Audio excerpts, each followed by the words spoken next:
بسم الله الرحمن الرحيم. الحمد لله رب العالمين، والصلاة والسلام على أشرف المرسلين سيدنا ونبينا وحبيب قلوبنا محمد.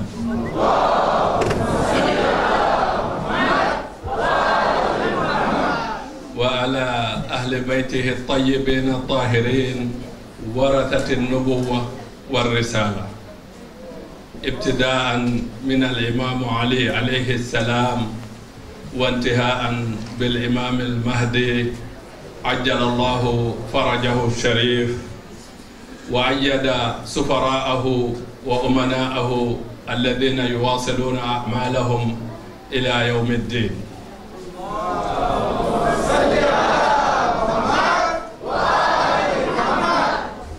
عظم الله أجورنا وأجوركم.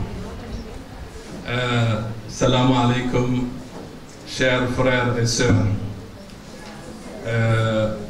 Avant tout, je voudrais remercier Dieu de nous avoir permis de nous retrouver encore cette année ici pour présenter nos condoléances à notre prophète, à Sayyida Zahra alayhi salam, à l'imam Ali alayhi salam, à l'imam al-Hassan al-Mujtaba. Non seulement présenter des condoléances, mais aussi et surtout leur exprimer notre solidarité envers eux et en même temps et surtout renouveler notre allégeance à notre prophète, à Sayyida Zahra, à l'imam Ali alayhi salam, à l'ensemble des imams et particulièrement Sahib al-Asr wa Zaman, Imam al-Mahdi, Ajjalallahu farajahu al-Sharif. Je voudrais aussi remercier mon frère, mon ami, Cheikh Hussein Haïdar,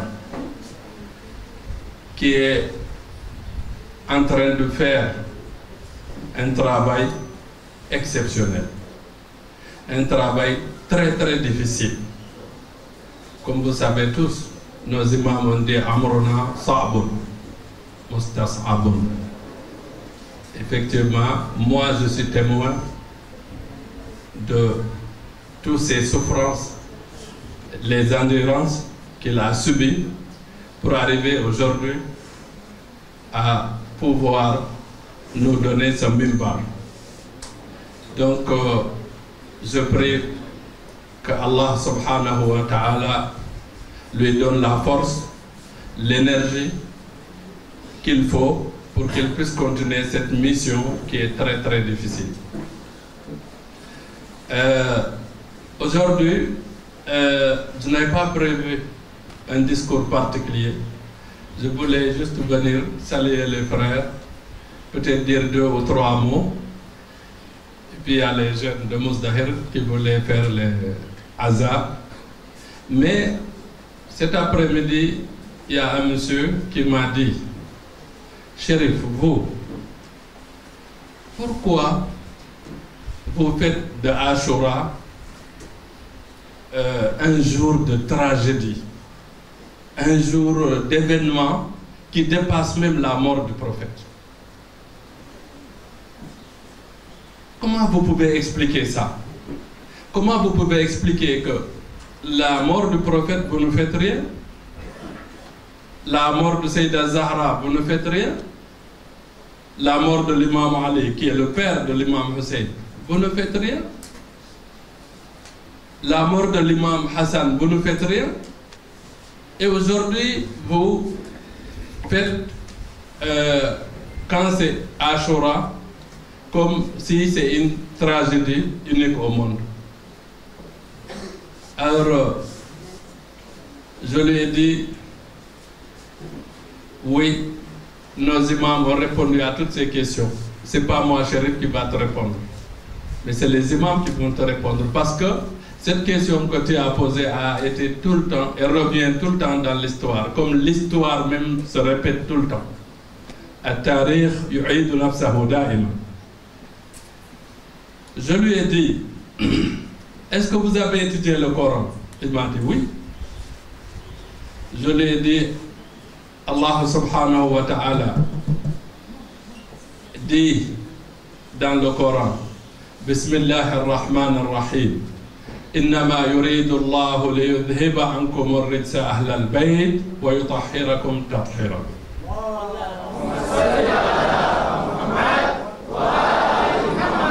Je lui ai dit, est-ce que tu sais dans quel contexte ce verset est descendu?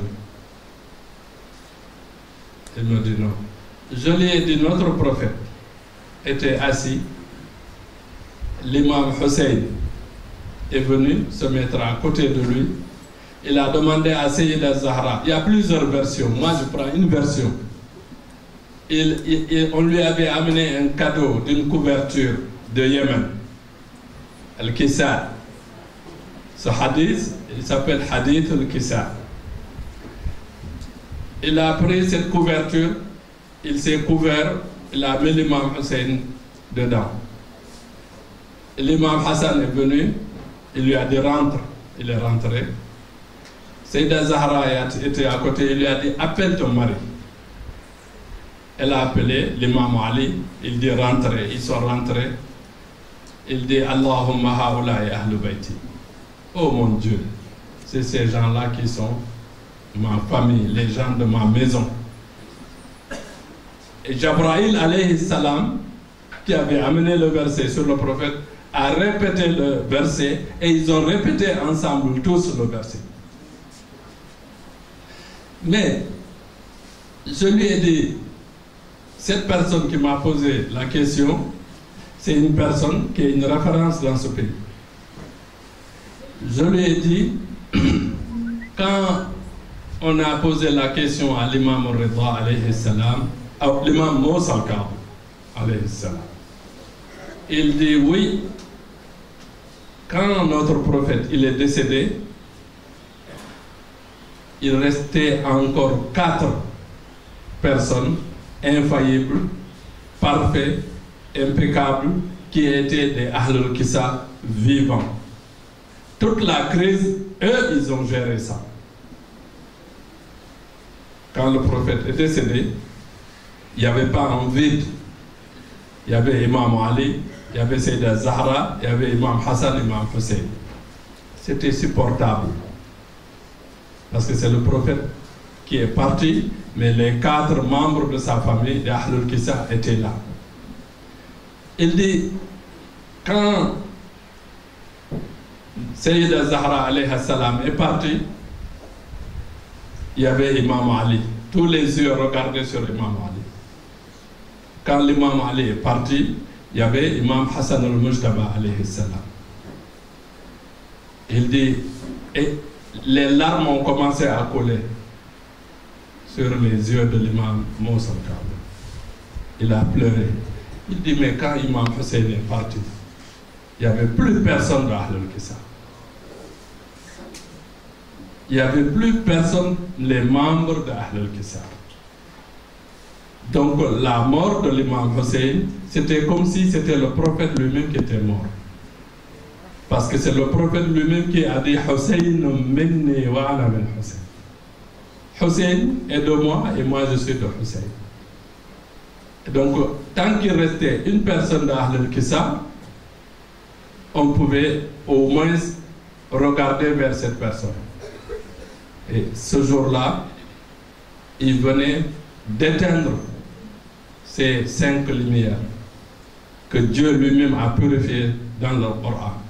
Bien entendu que cette purification englobe les 12 imams de Ahlul Bayt alayhi salam. Alors, je l'ai dit, c'est pour cela que la mort de l'imam Hussein ne peut pas être comparée à une autre tragédie dans l'existence. Imam Hussein, c'est une école. Imam Hussein, c'est une école, mais ce n'est pas une école seulement pour les atba d'Ahl al-Bayt ou pour les musulmans. Mais l'Imam Hussein, c'est une école pour toute l'humanité entière. L'Imam Hussein, c'est un modèle. L'Imam Hussein, c'est une référence. Mais surtout, ceux qui profitent de l'Imam Hussein, c'est les partisans de Ahl al-Bayt. C'est ceux qui ont compris la question de l'imam. Pourquoi un homme qui croit en Dieu, qui croit au prophète, qui croit aux 12 imams et qui comprend exactement le rôle et le pourquoi de leur existence sur cette terre, devant n'importe quelle épreuve dans ce monde-là, il devient toujours fort et solide. Pourquoi? Parce qu'il n'y a pas une épreuve qui dépasse l'épreuve de l'imam Hussein. Donc ça, voilà un modèle. Voilà une source de force pour nous les partisans de Ahl al-Bayt. Quand nous sommes dans une épreuve, on dit l'épreuve de l'imam Hussein était beaucoup plus grande, beaucoup plus dure. Donc c'est ça qui fait que nous, les partisans de Ahl al-Bayt, on est toujours serein et fort. Pourquoi? Parce que l'imam a dit, il a résumé son combat en quelques mots. Il dit, Lam akhruj ashiran wala batiran wala zaliman.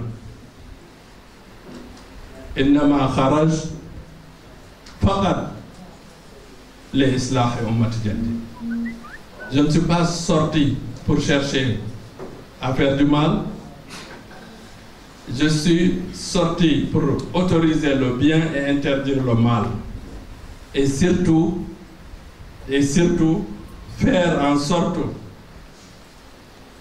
de restaurer l'islam vrai, enseigné par mon grand-père, qui est un islam de paix, d'amour, de tolérance et de partage. C'est pour cela que l'imam Hussein est sorti. Qu'est-ce qu'on peut étudier dans ça? Beaucoup de choses. On ne pourra pas le dire ici en tout. Mais je veux dire une seule chose. L'imam Hussein nous montre ici que si tu veux être fort dans la vie, il faut toujours avoir raison. Si tu veux être fort dans la vie, il faut retenir ça. Si on veut être fort dans la vie, il faut toujours avoir raison. Ça,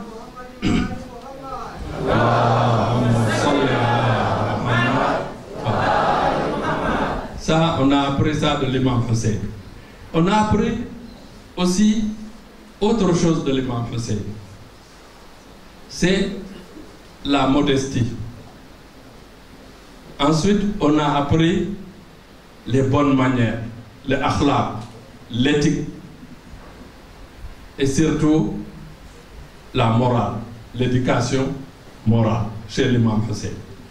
Parce qu'au moment où les ennemis empêchaient l'imam Hussein, ses enfants et ses partisans de boire de l'eau de Forat, pendant que les chiens, les ânes et tout buvaient tranquillement dans cette eau, l'imam Hussein, quand il a eu l'occasion, il a demandé de donner à boire aux autres, aux ennemis. Là encore, l'imam Hussein nous montre les akhlaq, les bonnes manières. Et ces akhlaq et ces bonnes manières, tant que nous, on ne les prend pas et se les approprier nous-mêmes, on ne sera pas différent que les autres. Pour qu'on soit différent que les autres, il faut absolument qu'on puisse respecter le verset de Coran, et ça c'est Dieu qui dit قُلْ لَا أَسْأَلُكُمْ عَلَيْهِ أَجْرًا إِلَّا الْمَوَدَّةَ فِي الْقُرْبَى. Dieu dit, je ne vous demande rien. La seule chose que je vous demande, c'est d'aimer les Ahl al-Bayt. Mais Dieu n'a pas parlé de al-Mahabba. Non, il a parlé d'al-mawadda. Parce qu'il y a une grande différence entre al-mahabba ou al-mawadda. Al-mahabba, c'est l'amour, c'est aimer. Al-mawadda, en arabe, signifie non seulement aimer, mais suivre. Et suivre, c'est-à-dire obéir à la personne qu'on aime. Et non seulement l'aimer, mais essayer de pratiquer ce qu'il pratique, de faire ce qu'il fait, de vivre ce qu'il vivait. C'est ça que le verset nous enseigne. Je prends un exemple ou deux et après je termine pour ne pas prendre trop de temps, pour laisser les jeunes aussi. Premier exemple que je prends, il y a 60 ans ou 70 ans, à Najaf al-Ashraf, il n'y avait pas d'hôtel. Les Zouars, ils venaient, ils dormaient dans la cour de la mosquée, ou bien ils dormaient chez les partisans de Ahlul Bayt qui avaient de la place, qui les hébergeaient. Et il y a un Zahir qui était là, qui venait de loin et qui connaissait personne et qui avait tous ses habits sales. Il n'y avait pas les robinets comme aujourd'hui. Donc, il ne savait pas trop comment faire pour laver ses habits. Et il sort le matin, juste après l'appel à la prière, vers le mausolée de l'imam Ali. Il rencontre un vieux, un monsieur, qui avait beaucoup de lumière, beaucoup de nour. Il lui dit « Assalamu alaikum, mon frère. Je voudrais juste vous demander, est-ce qu'il y a un endroit où je peux faire laver mes habits ?» Le monsieur lui dit « Yabdou annak zahir. Apparemment, vous êtes un visiteur de l'imam. » Il dit oui. Il lui dit « Bon, donne-moi tes habits. » Il a donné. Il lui dit « Demain, à la même heure, on se retrouve ici, je t'amène tes habits lavés. » Il a pris les habits. Effectivement, le lendemain, avant même l'heure, le monsieur était là et il attendait. C'est-à-dire celui qui a pris les habits à laver. Il a lavé les habits et tout, il attendait le monsieur. Et quand le monsieur il est sorti, il lui a remis ses habits. Le monsieur lui dit, c'est combien je vous dois? Il lui dit non, vous ne me payez pas, mais celui que vous êtes venu faire le ziyara, Imam Ali, c'est lui qui va me payer, Inch'Allah. Et dans l'après-midi, le monsieur, il est parti à la mosquée. Il a vu la même personne, dans le minbar. Et c'était Al-Maqdisi, Al-Ardabili. C'était le Zaïm al-Hawza al-Miya fi Najaf. C'était le guide de la Hawza al-Miya fi Najaf. Et il a été surpris de voir que c'est cet homme, avec cette grandeur, que tout le monde cherchait à voir, même pour le voir, l'approcher, c'était pratiquement impossible, qui a fait ce travail-là, qui a eu ce comportement. Voilà les modèles. Voilà un modèle de disciple de l'imam Hussein. Voilà un exemple. Ensuite, je prends un deuxième exemple. Cet exemple, c'est un monsieur qui était très très riche, qui était chef d'entreprise, qui avait beaucoup d'argent. Et un jour, c'était la période de Ashura, il y avait un groupe de jeunes, ils sont allés le voir pour lui dire nous on veut faire la cérémonie de Ashura, on a des problèmes d'argent. Et on voulait louer des micros, on voulait louer des chaises, on voulait faire ceci et cela. Il dit bon, mais allez-y, faites votre budget et puis vous venez me voir. Ils ont fait un budget, mais ils ont hésité. Il dit le budget là est trop élevé, peut-être il ne va pas nous donner cet argent. Quand ils ont amené le budget, le monsieur il a dit allez chez mon comptable, il vous fait le chèque, je vous signe ça. Il n'a pas regardé le montant. Et quand le comptable a rempli le chèque et tout, ils lui ont amené le chèque, il a mis sa main sur le montant pour ne pas voir le montant. Et il a signé le chèque. Il leur a donné.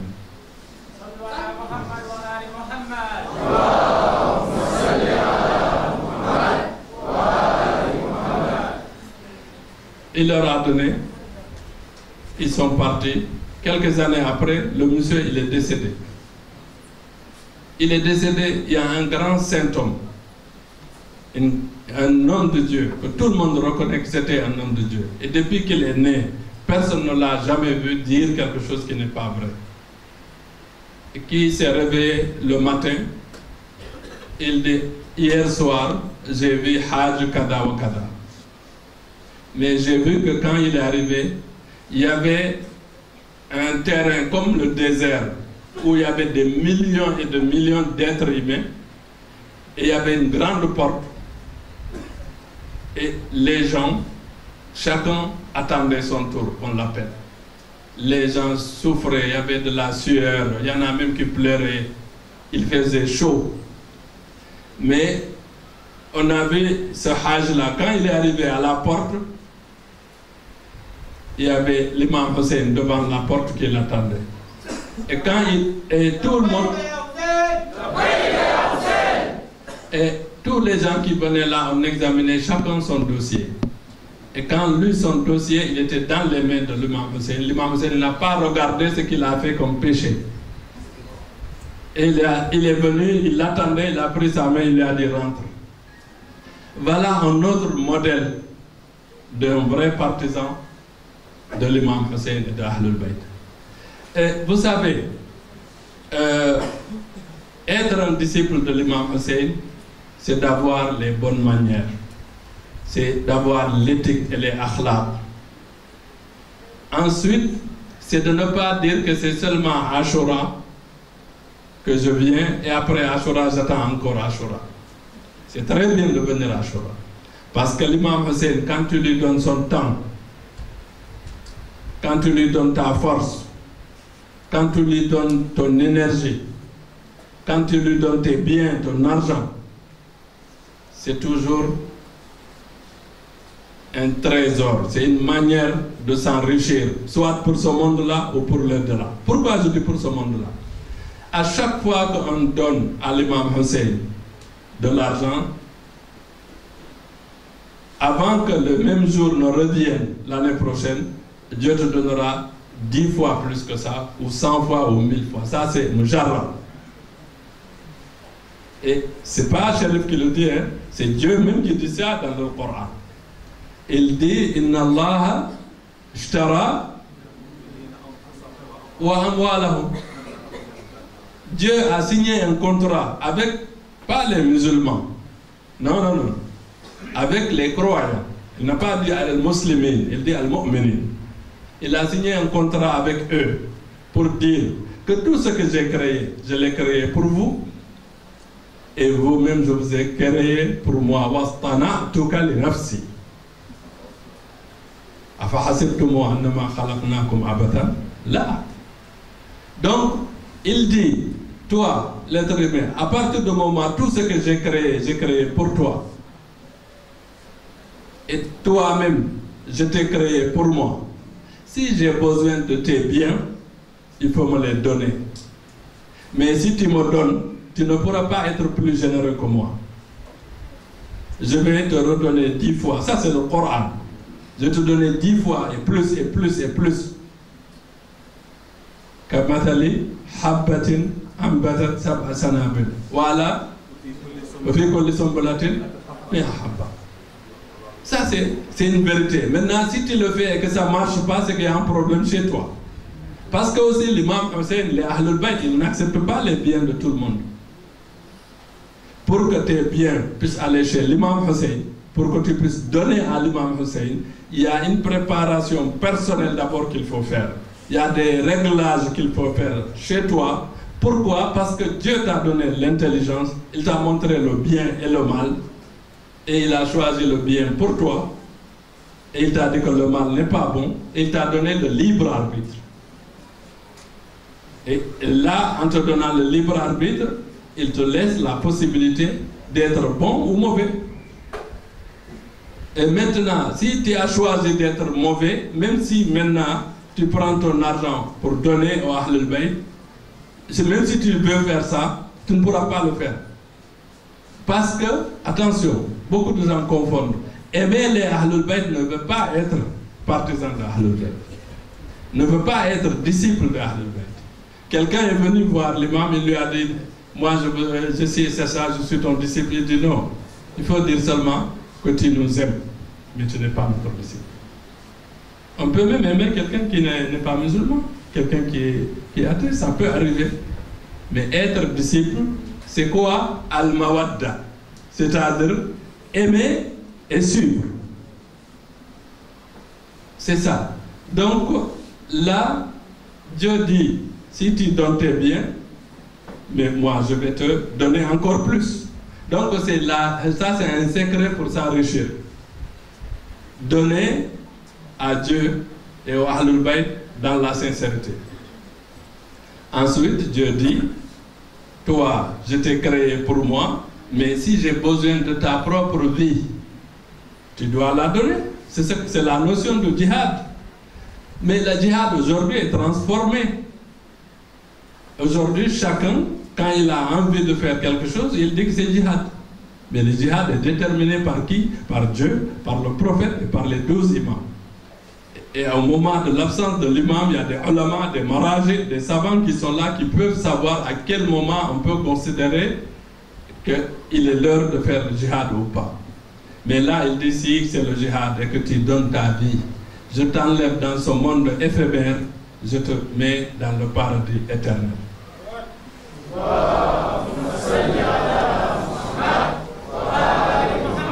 Un jour, le prophète a dit à ses compagnons, cherchez-moi les hommes les plus braves, les plus courageux, les guerriers.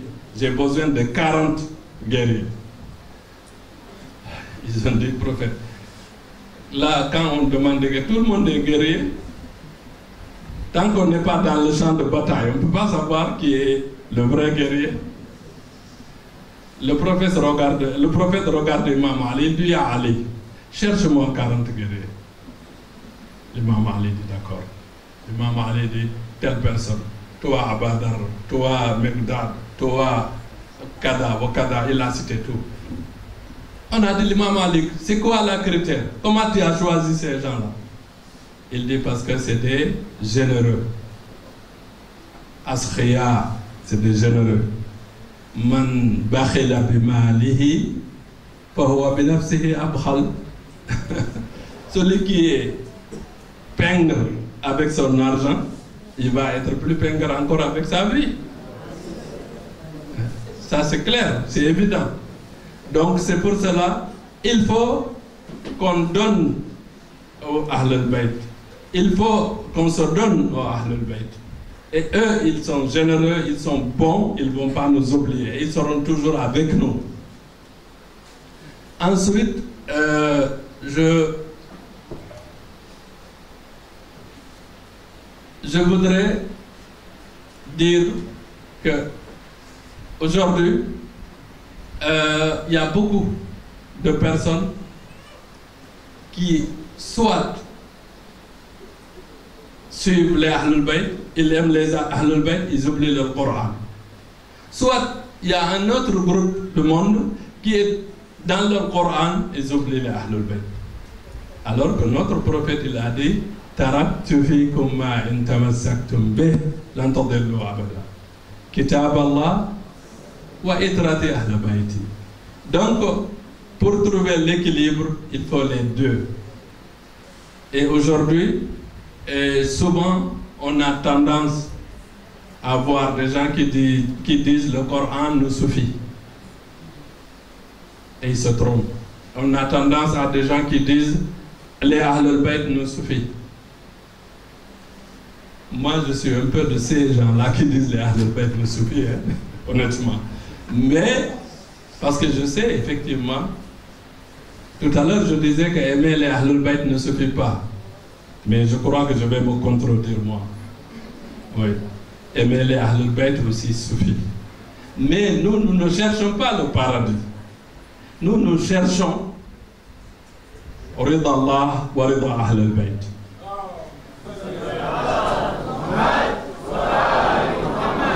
Je dis bien, nous ne cherchons pas le paradis parce que quand tu as quelque chose, tu ne le cherches pas. Maintenant, nous, ce que nous cherchons, c'est d'être avec le prophète, les Ahlul Bayt, Yawm al-Qiyamah, là où eux, ils seront. C'est ça que nous voulons, ce n'est pas le paradis. Pourquoi? Parce que quelqu'un est venu voir l'imam. Il lui a dit, Assalamu alaikum, ya imam. Il lui a dit comme ça. Il lui a dit, quelqu'un m'a dit que si quelqu'un aime l'imam Ali, alayhi salam, il ne va pas à l'enfer, il va au paradis. Il dit oui. L'imam lui a dit oui. Il dit voilà, même si c'est un fasiq, un hypocrite. L'imam a dit oui. Quand il va mourir, avant de mourir, Dieu lui donne une épreuve dans la vie. Et il arrive à nous propres. Il lui a dit l'imam, et si ce n'est pas le cas? J'ai vu des gens, ce n'est pas le cas, ils n'ont jamais eu de preuve. Et ils sont morts. Il dit, ces gens-là, au moment où on les lave, l'eau avec laquelle on les lave devient très très chaud. Ça les brûle. Mais une fois qu'on termine de les laver, ils arrivent à nous propres. Ils rentrent au paradis. Et il dit, ah, l'imam, et si ce n'est pas le cas? Il dit, si ce n'est pas le cas, quand la personne va mourir, qu'on la met dans sa tombe, la terre va le presser. Il va subir le poids de la terre sur lui à un moment donné, et ça va le rendre propre. Et après, il arrive à nous propre. Et il dit, si ce n'est pas le cas, il dit, Nashfa' lahu raghma anfik. Nous intercéderons pour lui, même si ça ne te plaît pas.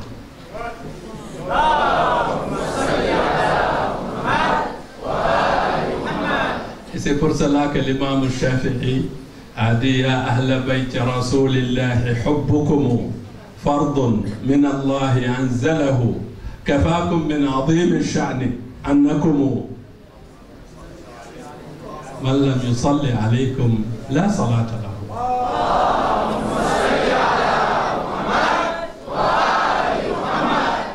Assalamu alaikum wa rahmatullahi wa barakatuh. Je prie, Inch'Allah, que Dieu, Inch'Allah, par la baraka des imams, vous rétribue, vous donne une bonne santé, une longue vie, et surtout, il ouvre toutes les portes pour vous, de rizq, de réussite, pour que vous puissiez aider encore les Ahlul Bayt. Et ces nuits-là, c'est des nuits où les prières et les doigts sont acceptés. Donc, Inch'Allah, je suis convaincu que Allah subhanahu wa ta'ala est avec nous, les Ahlul Bayt sont avec nous, Inch'Allah. Et je souhaiterais dire à mon frère Cheikh Hussein, et à chaque fois que je viens ici, je suis obligé de parler à ma communauté, de leur dire non, je choisis tant de personnes, pas plus. Donc, pourquoi? Parce que je dis, il ne faut pas qu'on encombre la place là-bas. Et première chose, je prie Allah subhanahu wa ta'ala, que Allah subhanahu wa ta'ala donne la possibilité à Cheikh Hussein d'avoir un endroit encore plus grand que cet endroit, Inch'Allah. Et la deuxième chose que je souhaite, et je prie Allah subhanahu wa ta'ala, que l'année prochaine, que Cheikh Hussein me fasse l'honneur et le plaisir lui-même de venir avec vous tous faire le Ashura avec nous, avec moi, Inch'Allah. Et ça, c'est quelque chose qui va faire plaisir à l'imam du temps et à l'ensemble des imams, au prophète, à Sayyida Zahra alayhi salam. Assalamu alaikum wa rahmatullah. Nous avons